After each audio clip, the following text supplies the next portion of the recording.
전능하사 천지를 만드신 하나님 아버지를 내가 믿사오며 그 외아들 우주 예수 그리스도를 믿사오니 이는 성령으로 잉태하사 동정녀 마리아에게 나시고 본디오 빌라도에게 고난을 받으사 십자가에 못 박혀 죽으시고 장사한 지 사흘 만에 죽은 자 가운데서 다시 살아나시며 하늘에 올사 전능하신 하나님 우편에 앉아 계시다가 절에서 산자와 죽은 자를 심판하러 오시리라.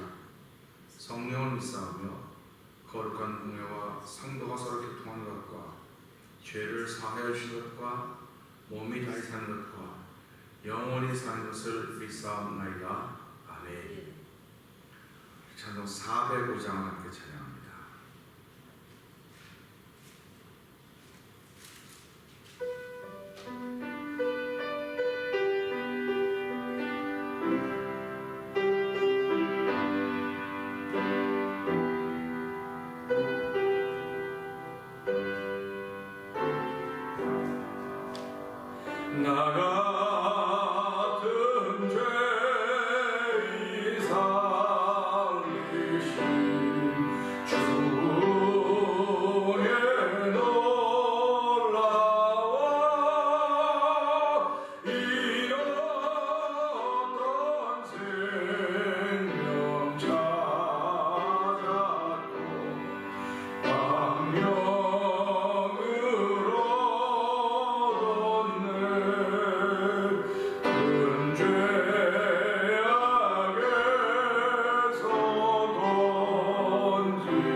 우리가 살 집이 그곳에 없다고 한다면 우리처럼 어리석고 미련한 사람들이 없습니다. 새벽에도 거기서 우리 영혼이 주님의 은혜로 해처럼 살면서 밝게 살면서 주찬양하리라. 믿음의 고백을 올려드리게 하시니 감사합니다. 믿음의 뿌리를 내서 하나님 도와주시고 새벽에도 주의 영으로 충만케 하시사 하나님의 영화로움을 만나게 하시고 하나님의 거룩함을 경험하는 귀한 자리가 되게 하여 주시옵소서. 하나님 주신 힘으로 세상을 이용하는 하나님의 사람으로 세워지는 돈받는 하루가 되게 하여 주시옵소서. 우리 주여 세 번 믿게 올리고 3, 4분 공성으로 기도합니다. 주여!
은혜가 풍성하신 하나님 아버지 감사합니다. 이 새벽에도 저희들의 발걸음을 주의 전으로 인도하여 주시고 은혜의 자리로 인도해 주시는 것 감사합니다. 아버지는 기도할 수 있는 자리로 인도해 주신 것 감사합니다. 때로는 우리의 마음 내가 다스릴 수가 없어서 답답한 현실도 있지만 하나님 그 가운데서도 내 자신이 하나님의 살아있는 것을 깨닫게 하시고 내가 하나님의 자녀지 주의 백성이지 하며 한 번 참게 두 번 참게 인내의 마음을 주신 하나님 감사합니다. 하나님 인내는 너의 구원을 이루고 했던 주의 말씀을 기억하면서 하나님 주께서 우리 이런 하나님의 마음 주의 마음을 주지 않으면 우리 인내할 수가 없음을 긍휼히 여겨 주시옵소서. 오늘 하나님 주신 마음을 통해서 말씀을 받을 때 아멘 아멘 하는 귀한 시간 되기를 원합니다. 하나님께 올려드릴 것이 있다고 하는 사실이 얼마나 감사한지 하나님께 올려드리는 마음이 그대로 믿음 안에 담겨서 올려진 귀한 시간으로 성령 하나님 도와주시옵소서. 우리의 듣는 귀와 보는 눈이 밝아지게 하시고 열려서 도와주시옵소서. 아버지 말씀을 전하는 종을 도와주시옵소서. 생명의 말씀을 맡아 싸우니 하나님 말씀을 증거할 때 사랑을 섞어서 말하지 말게 하시고 예수님과 십자가를 증거함으로 말해 우리 영혼이 깨어나며 새롭게 조성되는 귀한 시간이 되도록 성령님 도와주시옵소서. 예수님께 하심으로 감사하며 기도합니다. 아멘. 사도행전 6장을 봅니다.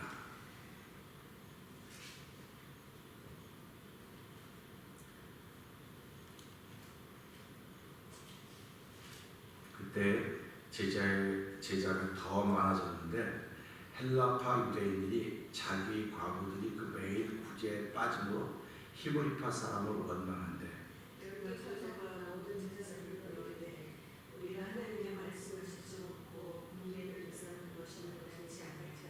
형제들아, 너희 가운데서 성령과 지혜가 충만하여 칭찬 듣는 사람 7을 택하라. 우리가 이 일을 저에게 맡기고 온 우리가 이 말을 기뻐하여 믿음과 성령이 충만한 사람 스데반과 또 빌립과 프로고로와 니가노르와 디몬과 발메나와 유대교회에 있게 한 안디옥 사람 니골라를 택하여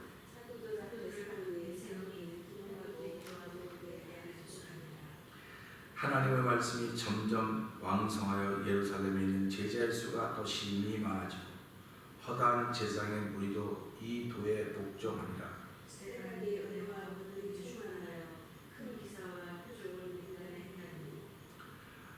리버디노 구레데인 알렉산드리아인 길리기아와 아시아에서 온 사람들의 회당이라는 각 회당에서 어떤 자들이 일어나 스데반으로 더불어 변론할세.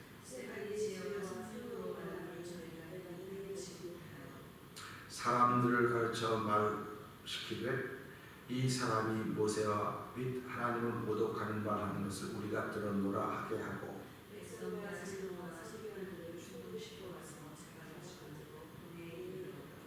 거짓 증인들을 세우니 가로되 이 사람이 이 거룩한 곳과 율법을 거스려 말하기를 마지 아니하는도다.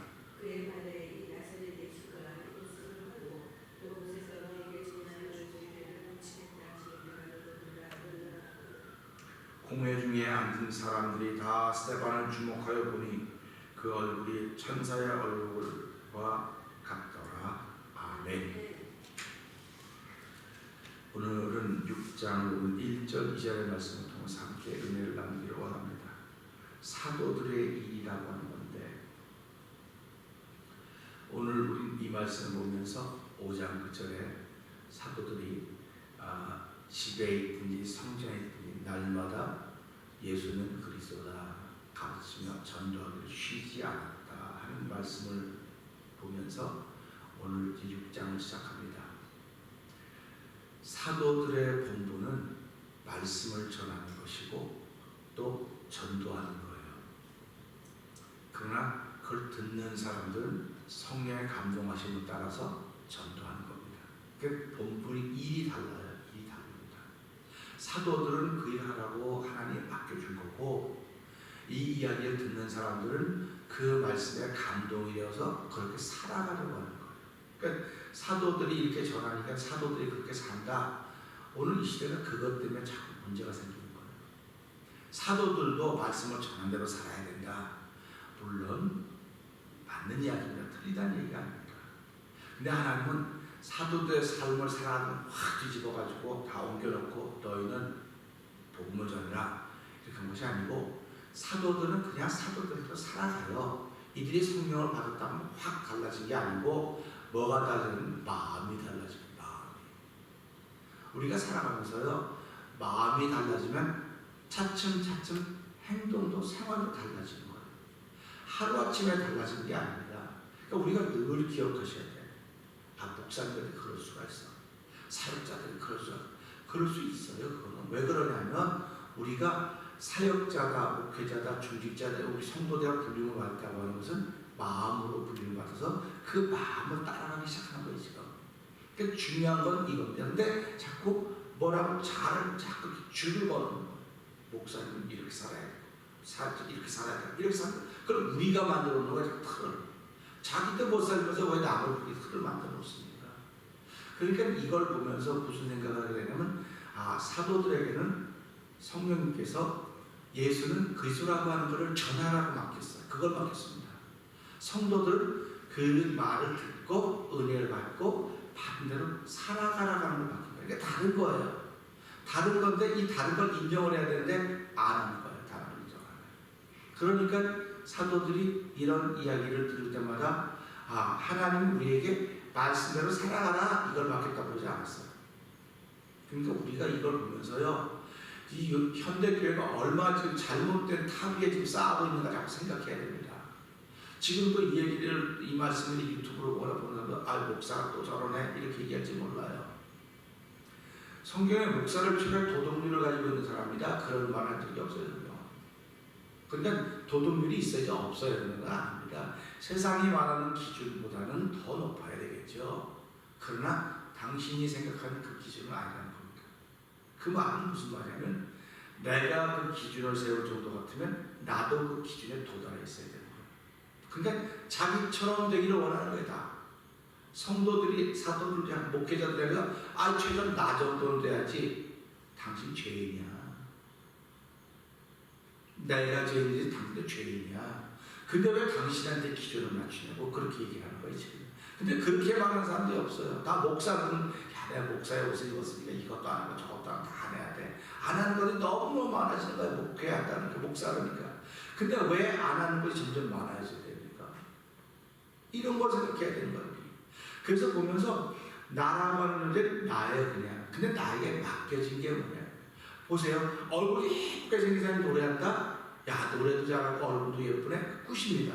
근데 어떤 사람은 얼굴은 진짜 잘 못생겼는데 노래는 목소리가 미성인지 어저께도 제가 진짜 대학교 때 열심히 했던 데 보면서 1시 반까지 걸어보면서 울었어요.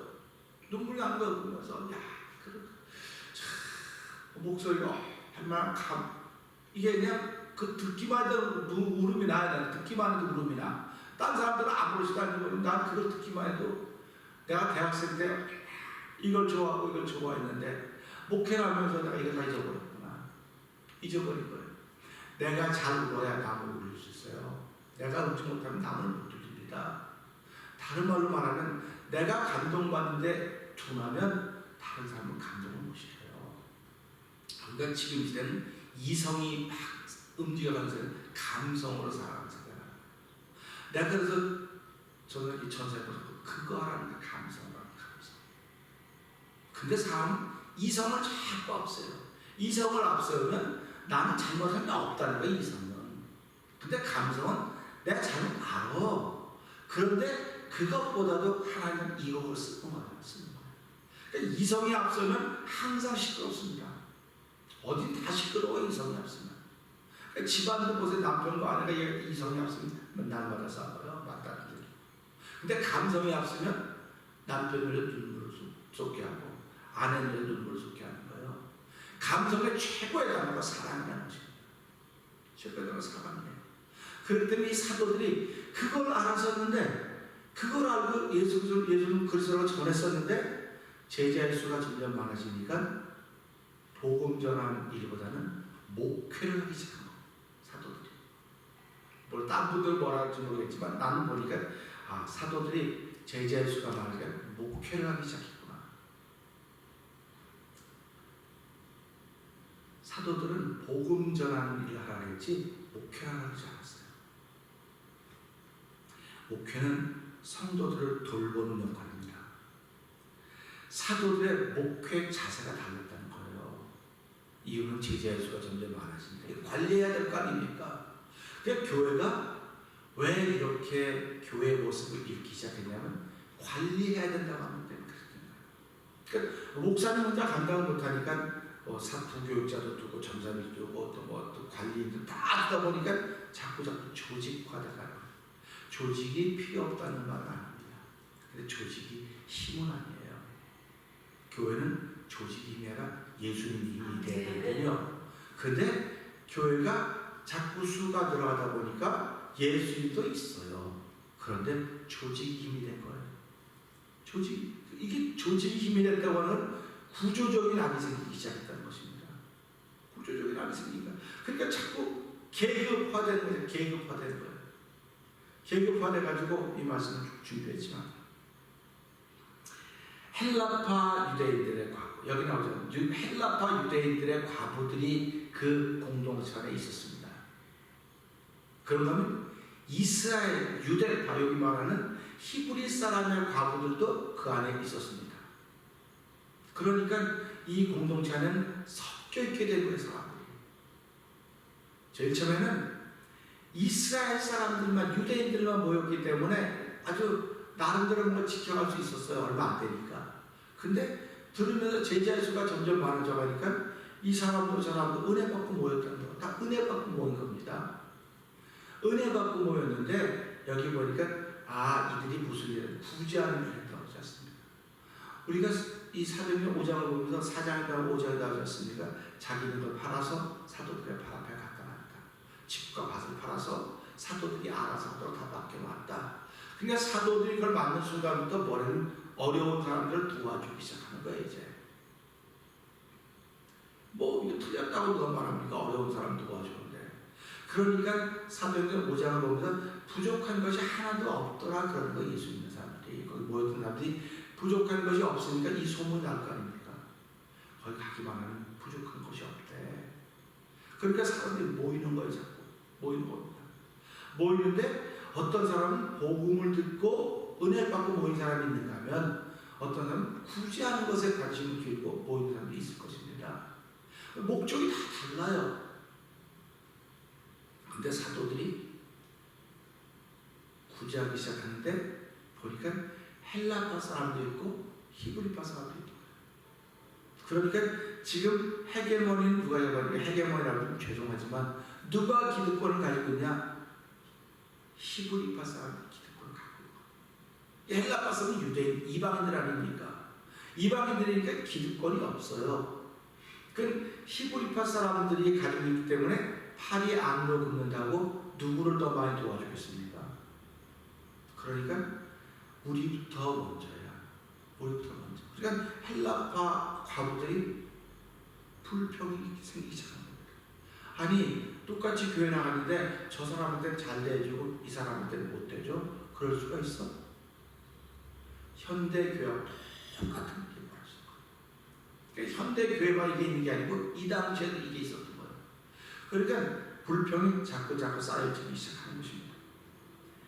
그래서 사람들이 모이면 잘 한다고 할 수 있겠지만 자기도 모르게 한쪽으로 기울어질 일들이 있게 된다는 사실입니다. 나도 신앙생활하면서 저도 여러분도 신앙생활하면서 난 기도하는 게 좋아. 찬양보다는 기도하는 게 좋아. 하면 기도하는 쪽으로 기울어지는 거예요. 기울어지다 보면 기도하는 사람들이 모이면 또 찬양 시끄럽게 찬양만 하고는 찬양만 한대요. 이 말거리가 되죠.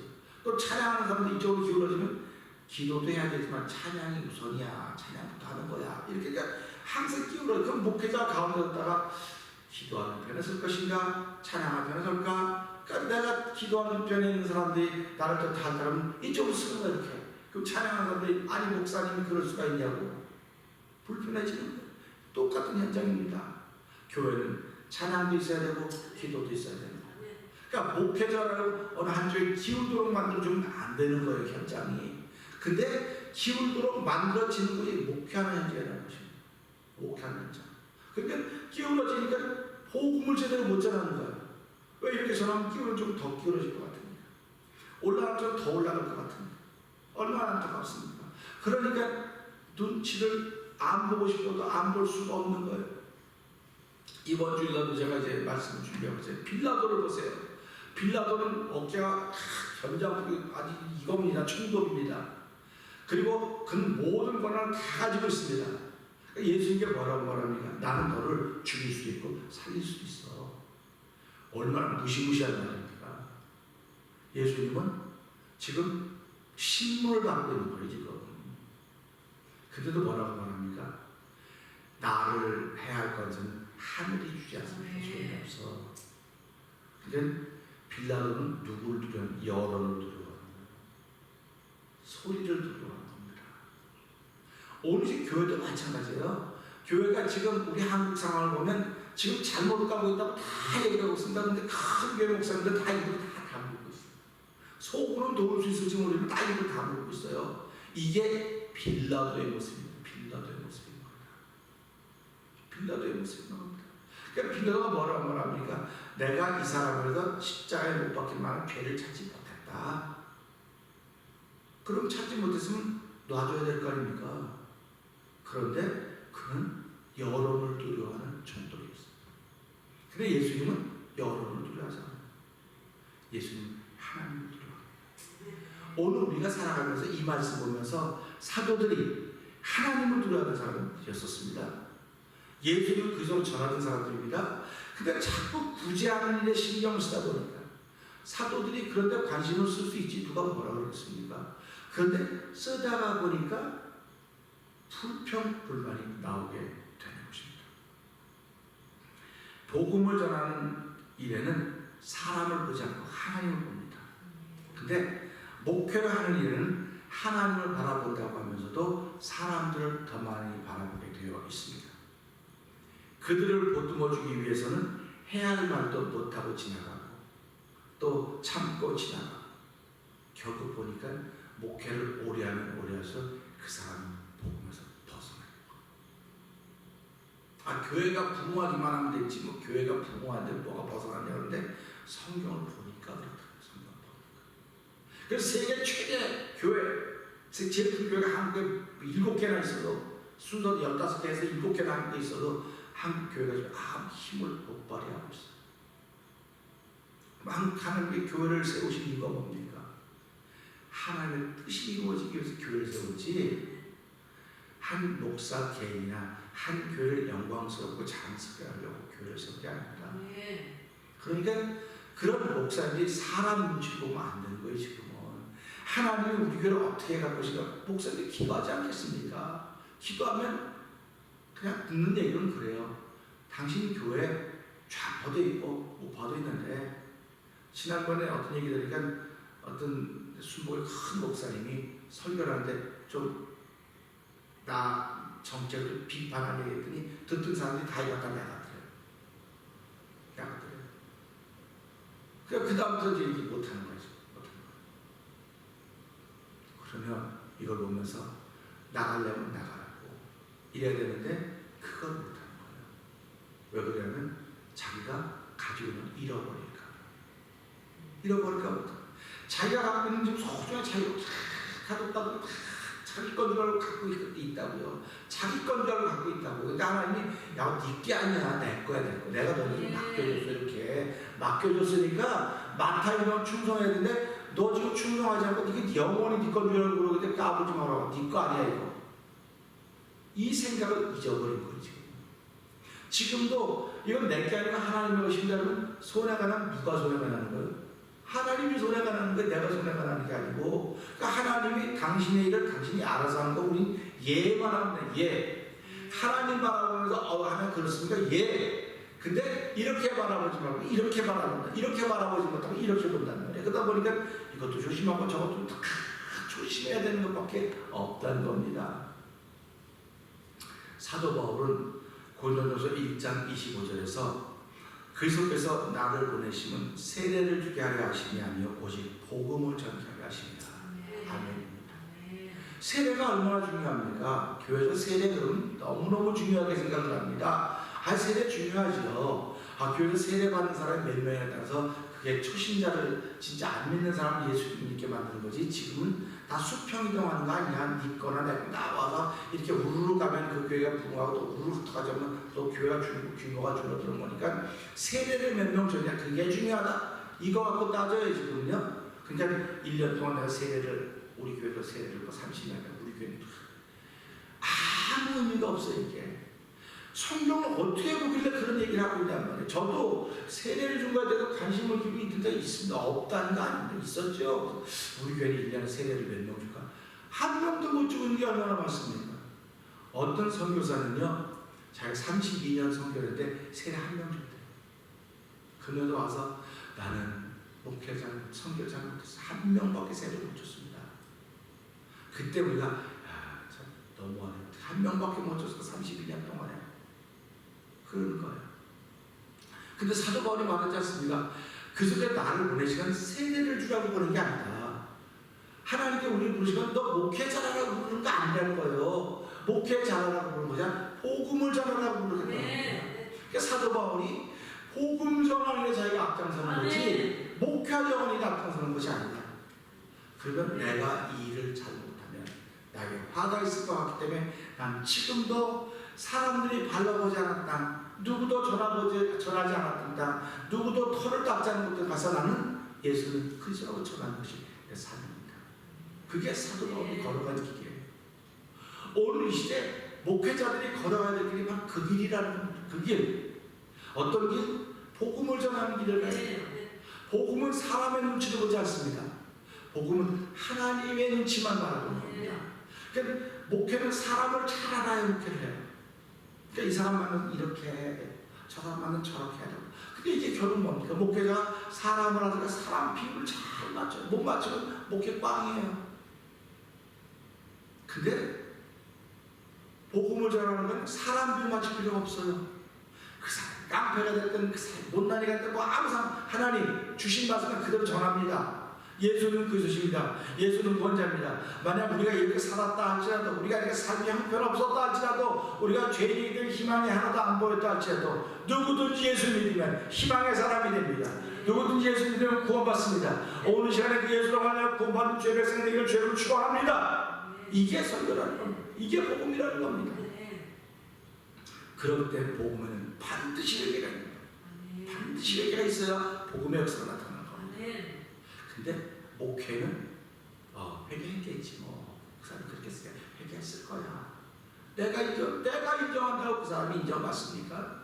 나한테 인정받을지 모르지만요, 주는 하나님께 인정받아요. 목회자도 마찬가지입니다. 내가 목회하면 사람에게 인정받는 거 중요하죠. 그러니까 저도 끝나고 나면 오늘 설교가 어땠어요? 은혜 받았어요? 이거 물어본단 말이에요. 그러면 목사님 은혜 받았어요. 감사했어요. 내가 속으로 괜히 기분 좋다. 아멘. 그런데 별로야. 너가 보자. 그렇게 되는 거예요, 사람이. 그러니까 나는 설교하고 나면 하나님께 인정받으려고 아멘. 내가 참 은혜 하나님 감사합니다. 이것보다도 이게 뭡니까? 설교를 사람 보고 하는 게 지금 하나님에게 주고 전했다고 말하지 않고 사람 보고 하는 거예요. 근데 내가 말씀을 깨달은 그때부터는 사람 안 보는 거예요. 그냥 하나님 난 주신 거 그냥 하는 겁니다. 그냥 난 욕을 먹든 말든 하나님 책임져 주세요. 그러고 하는 거예요 지금. 그러니까 그러니까 교회가 자꾸 규모가 점점 작아지고 그러는 거 아니에요? 아니요. 그래도 작아지는 거 아니에요. 제가 이 말씀 듣면서 진짜 한 걸만 깨달아졌어요. 사도들에게 복음을 전하게 하신 것은 돌보는 것, 목회는 다른 사람에게 맡긴 것. 목회는 다른 사람에게 맡긴 것. 그래서 그걸 평신도 사역이라고 해요.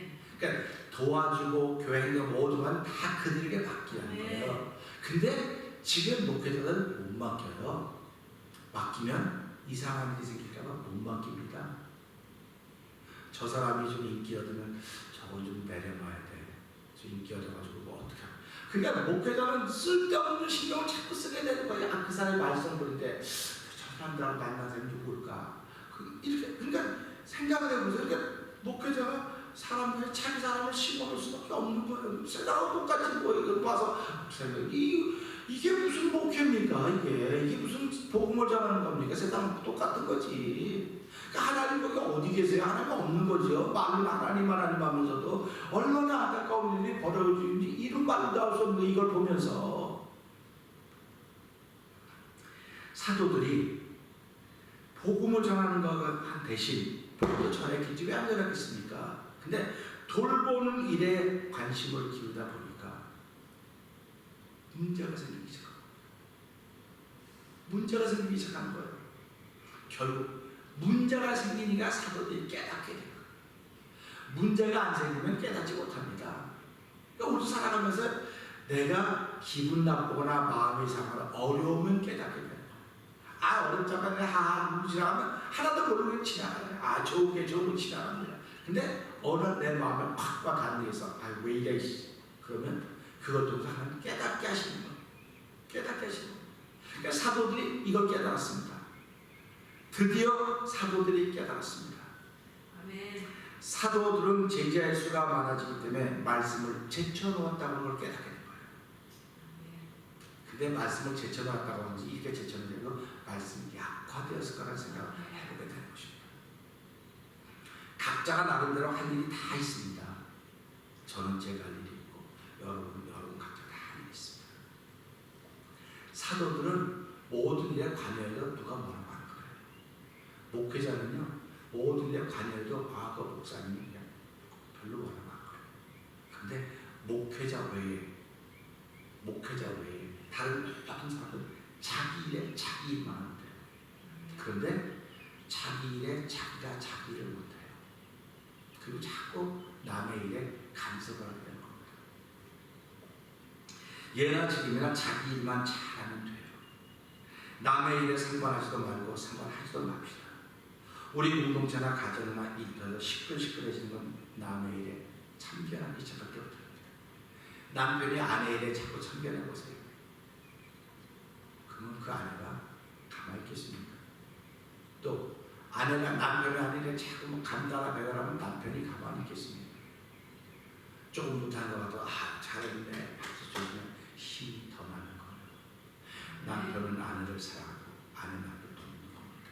그러니까 서로 격려해서 일으켜주는 작업을 해야 되는데 우린 못했다고 자꾸 간섭을 하는 거예요. 자꾸 참견을 하는 거예요. 그러니까 그건 누가 좋아하겠습니까? 사도들도 기도하고 말씀만 전하면 됐었는데 굳이 하는데 이렇게 저렇게 하다 보니까 불평불만이 생겨지기 시작하게 된 것입니다. 오늘 우리는 이 말씀을 통해서 성도들이나 저나 나름없이 다른 사람의 일에 관여하지 말고 자기 일에 충실해야 하는 부분을 봤습니다. 자기 일에 성실할 때 잠언 28장 18절은 뭐라고 하는지 아십니까? 성실히 행한 자는 구원을 얻을 것이나 사곡히 행한 자는 곧 넘어지고 사곡히 행한다고는 구부러진 일로 행한다는 겁니다. 그러니까 다 자기 쓰는 영역이 있어요. 자기 쓰는 영역이 있다고요. 그럼 거기에 자꾸 관여해보세요. 저도 이거 내가 이렇게 해놨는데 누가 자꾸 청소한다, 누가 청소한다 다 치우면 깨끗이 좋긴 좋죠. 근데 내가 필요할 때 못 찾아요. 어디 갔지? 어디 갔을까? 나 치웠어. 나는 다 어지러운 분들도 찾아낼 수 있지만 그분들은 그게 안 좋으니까 목사님을 다 치워놓을 수 있어요. 이건 당신 일이 아니야. 관여하는 게 아니에요. 그러니까 오늘 교회도 목사가 모든 일에 관여할 수 있지만 그 일을 만나는 사람들 마음이 안 좋은 거예요. 그러니까 맡겼으면 맡긴 대로 내버려 두세요. 그런 거예요. 그러니까 교회도 맡긴 대로 내버려 두면 맡긴 대로 놔둬야 돼. 그걸 참견하는 거야. 이거 하지 마라, 저거 하지 마라, 이렇게 하지 마라, 저렇게 하지 마라. 그러니까 나도 기분 나빠요. 누구만 기분 나쁘는데 나도 기분 나빠요. 그러니까 그렇게 하지 말라면 싸우는 거고. 그러니까 교회가 싸움해야 되는 거예요. 싸움하지 않으면 자기 일만 충실히 하면 돼요. 자기 일만 잘하면 돼요. 교회에서 당신에게 맡겨주는 일이 뭡니까? 그러니까 우리 장로님들도 우리 두 분밖에 안 계시지만 장로님들도 자기 맡은 영역이 있어요. 예배위원 장로님은 예배만 맡으면 돼. 재정 장로님은 재정을 맡으면 되는 거예요. 근데 예배위원 장로님은 재정이 어떻고 어떻고 장로님 요즘에 이렇게 왜 이렇게 되니까 재정 맡은 장로님이 당신 잘하세요. 당신이 잘하세요. 이거 상관하지 마시고. 또 재정 맡은 장로님이 예배 맡은 장로만 가서 주보가 맨날 왜 이렇게 있습니까? 이거 지적을 합니까? 이제 그러면 상관하지 말아요. 내가 할 테니까 당신이나 잘하세요. 이건 뭐가 됩니까? 교회가 서로 잘하자고 하는 것이었었는데 이게 결국 간섭이 되는 거예요. 참견하는 게 되는 거예요. 오늘 사도들이 그 일로 말미암아 이건 우리한테 맡긴 거는 말씀을 전하고 기도에 전과라고 한 것이지 이거는 다른 사람들에게 맡기라고 하는 거로구나. 그러니까 저도 목회를 하면서 설교는 하나님 나에게 맡겨주신 거고 찬양대는 전생을 맡겨준 것이고 또 재정은 어디에 맡겨준 거고 다 맡겨줬다고 그러지 않습니까? 그러니까 그 맡겨줬으니까 맡은 사람들이 해야 되는 충성이라고 하지 않습니까? 그러니까 나도 하나님 이걸 맡겨줬으니까 충성하면 돼요. 내가 충성하면 됩니다. 또 찬양대를 맡은 분은 찬양에 충성하면 돼요. 근데 우리가 살아가면서 그러면 나에게 책임을 맡겨줬지 책임을 맡겨준 내가 그들을 또 세워야 됩니다. 또 세워야 되는 겁니다. 그러니까 생각을 해보세요. 내가 맡겼으니까 내가 성도들을 세워야 돼. 내가 세우지 못하니까 내가 어렵다. 당연한 거죠. 내가 못 세웠으니까. 그러니까 내가 잘못했습니다. 그러는 거예요. 근데 목사님이 잘못한 거 우리가 잘못해서 그렇습니다. 그럼 서로 잘못했다고 숙이는 거예요. 이게 복음이에요. 그러니까 우리가 이런 걸 보면서요. 사도들이 이것저것 다 해도 돼요. 되는데 불평이 생기기 시작합니다. 그러니까 저와 여러분도 신앙생활을 가면서 또 가정에서 또 사회생활을 가면서 내가 맡은 일이 아닌데도 불구하고 자꾸 이야기하고 옮겨놓고 쓸데없이 그러면 문제가 생기죠. 근데 본인은 몰라요. 그게 문제가 아니라 본인은 모른다니까. 그냥 내가 막 속이 터지는 거예요. 그냥 속이 터져 목사가. 그러면 문제가 생기는 거 안다고요. 그렇게 하면 안 된다. 너 교회 안 나가면 되지 뭐. 이게 문제를 해결하는 건 줄 알아요. 교회 안 나오면 되는 게 문제를 해결하는 건 줄 알아요. 교회 안 나오는 게 문제 해결하는 게 아닙니다. 그게 아니고 참견하지 않는 게 문제를 해결하는 거예요. 자기 자리를 지키는 게 문제를 해결하는 거예요. 근데 자기 자리 지킬 생각은 안 하고 교회 안 나가면 되지. 거기만 교회하고 거기만 게 이건 하나님을 웃기는 노로 만드는 거야. 하나님의 이름을 망명되어 일컫지 말라고 하는데 누가 목회자가 망명되어 일컫는 거지. 사역자들이 하나님께서 교회를 가만 놔두겠습니까? 내가 너희한테 영혼을 맡겨줬는데 그 영혼 네 거 아니야. 내가 맡겨준 거지.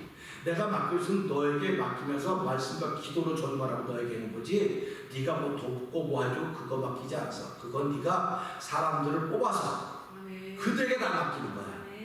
그들에게 맡겼으면 그들을 믿어주고 신뢰해야 돼. 조금 못했어도 칭찬해주고 격려해줘야 돼. 근데 너 그걸 못하니까 내가 흔들어 놓는 거야. 흔들어 놓고. 그럼 내가 흔들리지 않습니까? 흔들리면 내가 기도해야 되는 거예요. 그런데 기도하는 것보다 나도 속상하니까 나도 흔들리는 거야. 그래서 이런 걸 보면 그렇구나. 내가 말씀과 기도로 다시 돌아와야 되겠구나. 그리고 내가 돌아오면 성도도 당연히 자기 자리에 돌아가겠구나. 그런 마음을 갖게 되는 것입니다. 오늘 이 말씀을 들으면서 기분이 좋은 사람도 있을 것이고 기분이 안 좋은 사람도 있을 것입니다. 좋고 안 좋고 상관없습니다. 하나님 이 말씀을 듣는 우리와 우리 교회와 또 이 말씀을 듣는 모든 사람에게 주신 건 줄 알고 가정에서 남편 전사는 아내에게 참견하지 마세요. 아내는 남편에게 참견하지 마세요. 목회자에 대한 장로님 도와주는 것이 참견하는 게 아닙니다. 제가 장로님들이 참견하지 않습니다. 누구도 전사님에게 참견하지 마십시오. 간섭하지 마십시오. 가만 내비두십시오. 가만 내비두시고 기도해 주십시오. 기도하면 하나님은 그들을 일으켜 세울 것입니다. 이 새벽에도 그것 믿으면서 기도하고 수고하는 저와 여러분들에게 주여 부탁드립니다. 기도하겠습니다. 하나님 아버지, 각자에게 맡겨준 일이 있습니다. 사도들에게는 복음을 전하라고 하지 굳이 하나님을 맡겨주지 않았습니다. 어떻게 그렇게 나눠놓을 수 있냐고, 그렇게 떡 부러지게 못하게 어떻게 나눠놓냐고 말합니다. 물론 똑 부러지게 나눠놓을 수는 없습니다. 그러나 사람을 세웠더라면 하나님, 오늘 우리가 살아가면서 사람 세우는 일에 우리를 세우셨사오니 그걸 잘 감당하도록 도와주시옵소서. 예수님이 하시면 감사하며 기도합니다. 아멘. 하늘에 계신 우리 아버지여, 이름이 거룩하게 받으시오며 나라의 마옵시며 뜻이 하늘에 이루어진 것 같이 땅에서 이루어지이다. 오늘날 우리에게 일용할 양식을 주옵시고 우리가 우리에게 죄진 자를 사하는 것 같이 우리의 죄를 사하여 주옵시고 우리를 시험하지 말게 하시며 다만 하기도 구하옵소서. 대개 나라와 군사를 영광의 아버지께 영원히 있사옵나이다.